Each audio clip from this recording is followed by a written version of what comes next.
Olá, neste momento estudaremos a flexão do substantivo, certo? Um gênero, um número e o grau. Tudo isso está relacionado com a flexão desse substantivo, ok?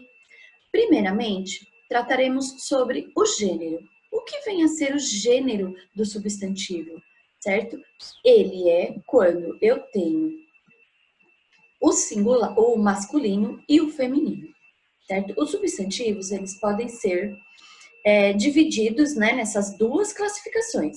Masculino, referente aos homens, feminino, referentes à mulher.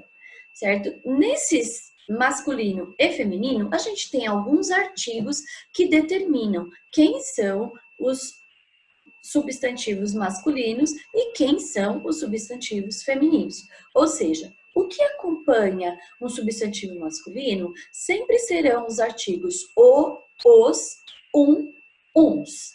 E o que acompanham os substantivos femininos? Os artigos a, as, uma, umas, tá? Portanto, se eu tiver o jogador, os jogadores, um jogador, uns jogadores, certo? Eu vou estar representando todo o gênero masculino.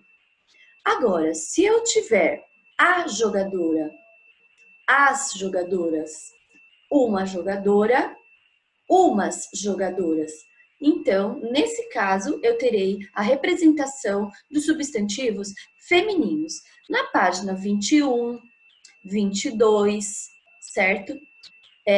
Nós temos exercícios a respeito disso que serão feitos logo após as explicações, certo?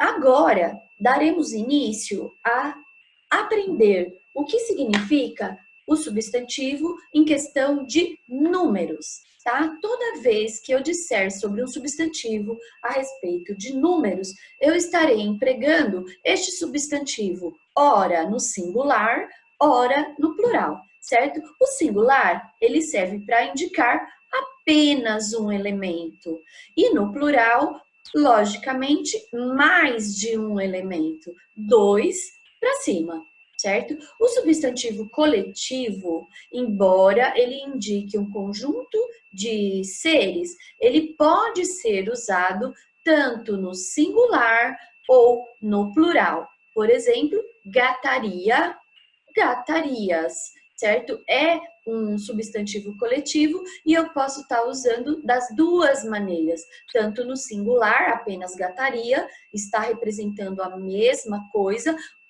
vários gatinhos, ou gatarias, também tem o mesmo sentido, está representando vários gatinhos, certo? Aqui, a partir de algumas regras, nós temos a formação desse substantivo, certo? Plural. Por exemplo, as palavras terminadas em R, em S ou Z, acrescentaremos o es ao final para torná-los um substantivo no plural. Ó, roedor, singular. Roedores, plural. Gás, singular. Gases, plural. Rapaz, singular. Rapazes, plural, ok? Observem que as palavras terminaram em R, S e Z, então, por essa razão, foram acrescentados em seus finais o trechinho es, né? A expressão, a sílaba es. Já quando temos palavras terminadas em L, todas perderão esse L e vamos acrescentar o is. Por exemplo, animal, animais. Anel, anéis. Anzol, anzóis. Já quando terminamos a palavra em ão, ela vai perder esse ão e em algumas vezes nós acrescentaremos ões, em outras vezes ães. Ou mantém-se o ão e acrescenta-se apenas o S. Vamos ver alguns exemplos. Casarão, casarões. Houve a troca, né, do ão por ões.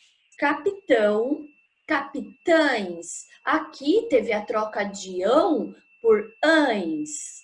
E ainda cidadão, cidadãos, apenas acrescentando o S. Quando palavras terminadas em X, mas somente com esse som, x, certo? Não muda no plural, assim como temos o exemplo de os xerox, os tórax, certo? As palavras mantêm-se sem acrescentar ou S ou ES, enfim, elas permanecem na sua forma de singular. Porém, acrescentando os artigos os, eles tornam-se representantes do plural. O mesmo acontece quando nós temos palavrinhas que terminam em S e são paroxítonas, ou seja, aquelas em que a sílaba tônica é a penúltima. Neste caso, ó, os lápis, os atlas. Então, teremos aqui apenas o acréscimo dos artigos no plural. A palavra mantém-se na mesma forma de escrita. E agora, dando sequência, para entendermos o grau do substantivo. O substantivo, ele tem 2 graus, o diminutivo e o aumentativo. Neste caso, aqui nós já seguimos com exercícios, tá? Porém, eu vou só acrescentar aqui peixinho e mamãezinha na minha fala para estar representando o grau diminutivo. Após as explicações, nós faremos os exercícios numa determinada sequência. Os substantivos, eles podem ser empregados em 2 graus de significação. Como eu havia dito antes, o diminutivo, no caso ali do exemplo acima, a mamãezinha e o peixinho, e também temos o grau do aumentativo, que é quando eu transformo esse diminutivo ou grau normal num grau aumentativo. Aqui nós temos o exemplo do peixinho, peixão.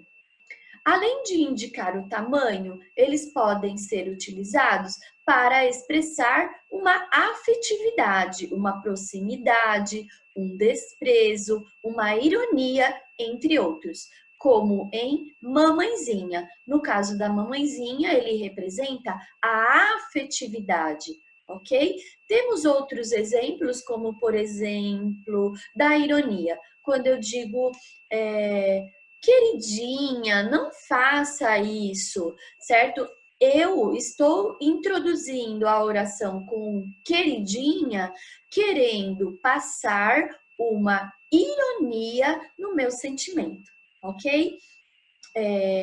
Até aqui, nós temos as explicações sobre a flexão do substantivo. Então, nós faremos os exercícios, ok? A partir da página 21, tá bom? E em sala, ou melhor dizendo, em reunião mais tarde, nós poderemos conferir as respostas dos nossos exercícios da página 20 e 21. Ok? Obrigada, até mais.